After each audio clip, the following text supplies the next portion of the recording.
Then, sir, we must find out the main reason why there were so many writ petitions and petitions for special leave to appeal to the Supreme Court. That was so because in most of these cases we had made the decision of that tribunal final. Now, under the Constitution, the Supreme Court has got the right to grant special leave of appeal. That is naturally untouched. Similarly, the High Courts have got the right of the power to issue writs. Of course, I cannot say that it is all without justification. Probably many of those courts thought that in a matter where the aggrieved party had no remedy whatsoever, they should rather have the right to look into that matter. And it was from that point of view, probably, that we had so many appeals and so many writs issued by the High Court.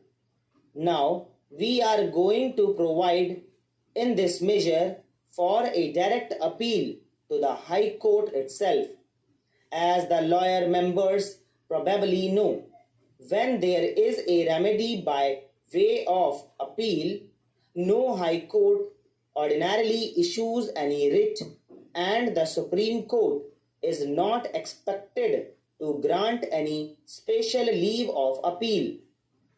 It has therefore been found desirable to provide straightway for an appeal to the High Court by an aggrieved party.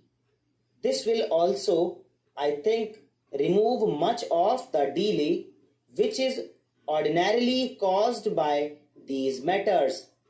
Apart from that, sir, the clause itself mentions that the tribunal shall decide the election petition within 6 months and that the High Court shall dispose it of within 3 months. I know that even if we impose such a restriction, it may not necessarily be so. But I am sure that unless there are any special reasons, etc., the tribunals will dispose of these matters within 6 months, and the High Courts also will give priority to matters like these and dispose them of within 3 months.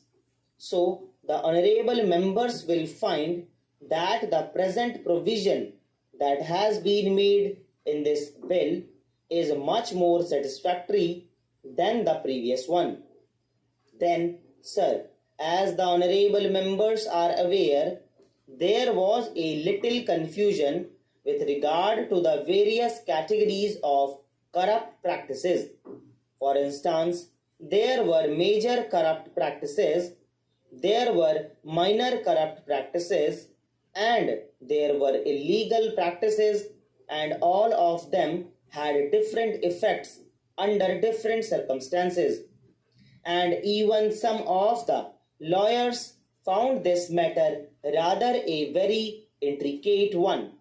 In the present bill, therefore, only corrupt practices have been mentioned, and the distinction between major and minor corrupt practices has been taken away.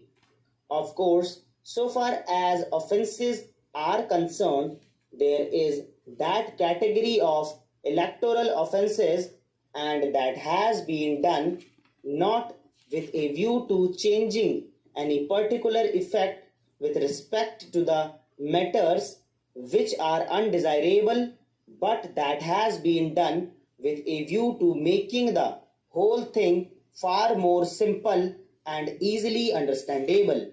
So, you will find that so far as the present bill is concerned, it has made the election law as simple as possible.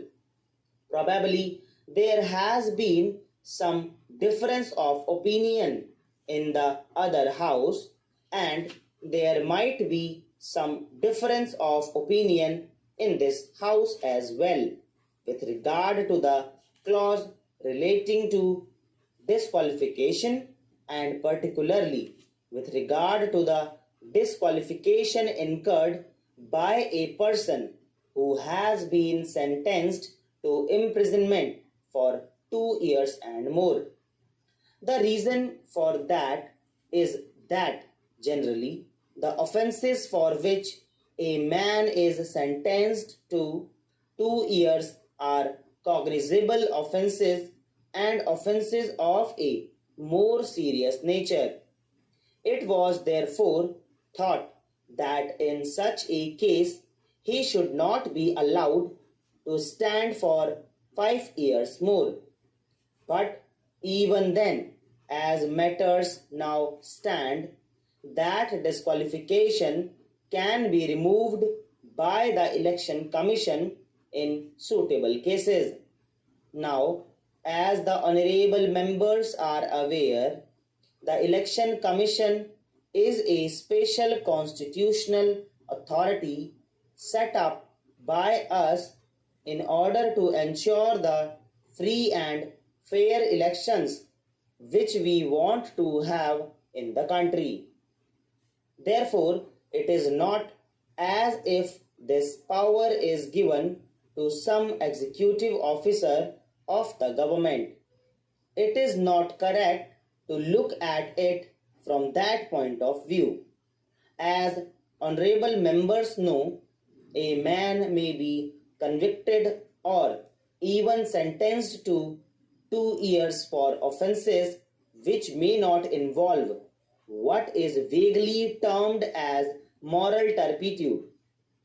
To introduce the words moral turpitude in a measure like this will not be desirable, because it is a term which may have a different meaning in different conditions and the different types of circumstances.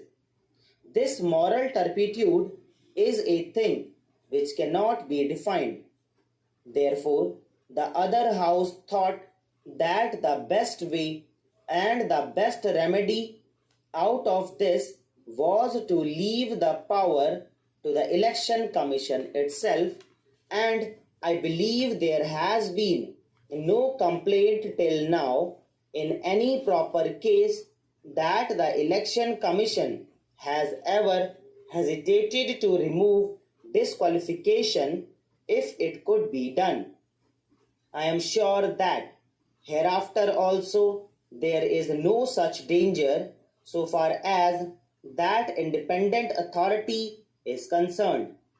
But to introduce the term moral turpitude in this measure, that very vague term has not been found.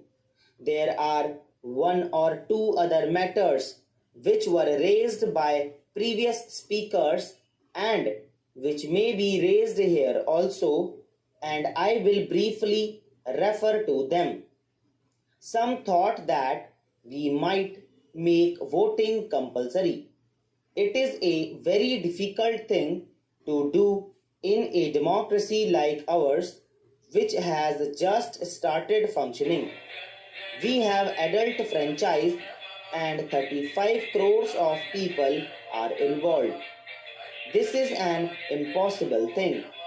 You may compulsorily take a voter to the polling booth, but I don't know how you can compulsorily make him vote. Of course, there are one or two countries like Australia and Belgium where I am told this thing is being done, but with these exceptions, all over the world, no country has thought it proper to do this on such a large scale. So दोस्तों इसी के